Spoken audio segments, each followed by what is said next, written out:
Enjoy this sneak peek from CXAUTO2026, hosted by Thought Leadership Summits in partnership with Automotive News Congress.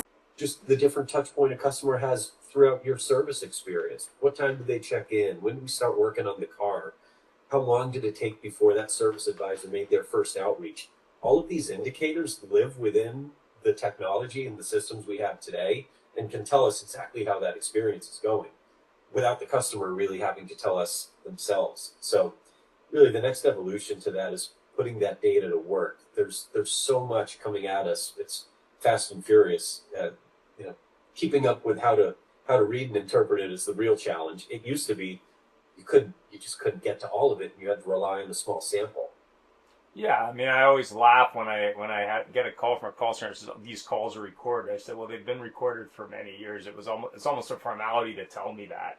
Where what I hear was that these calls could be recorded. Actually, I was walking by an Uber. It's like, you could be on camera. I said, what does that mean? I'm sometimes on camera? Like, what I mean, it was just kind of humorous to me. But to your point, I mean, when you look at the volume of data that can be not only gathered but also looked at, I think that changes the game.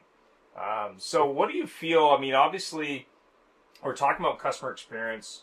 What has been the outcome of having more data, having more options? Like, how has that changed the game, in your opinion, in terms of how you deal with customers? Specificity, really, in how you address it. It's not one size fits all. And I look at our dealerships. Each one has its own thumbprint. One might be delivering a great service experience in an after sales, but maybe struggling a little bit in the front of the house with their sales process. Another one has it completely flipped, down to the detail of these guys are excellent communicators. These guys are really fast and efficient through the sales process, and it's just not all the same. And that's not brand agnostic, right? So we will see two Audi stores performing entirely differently.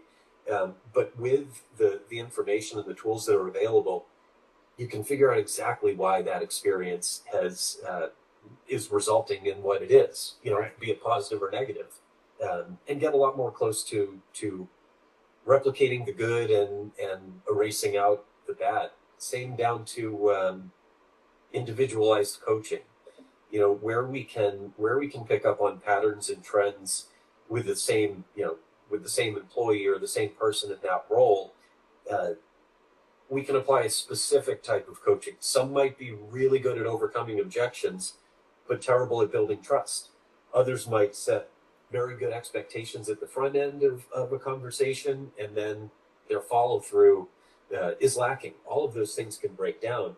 If you paint a broad brush, you can't fix all of those unique challenges. Get your ticket today for CX Auto 2026, hosted by Thought Leadership Summits in partnership with Automotive News Congress.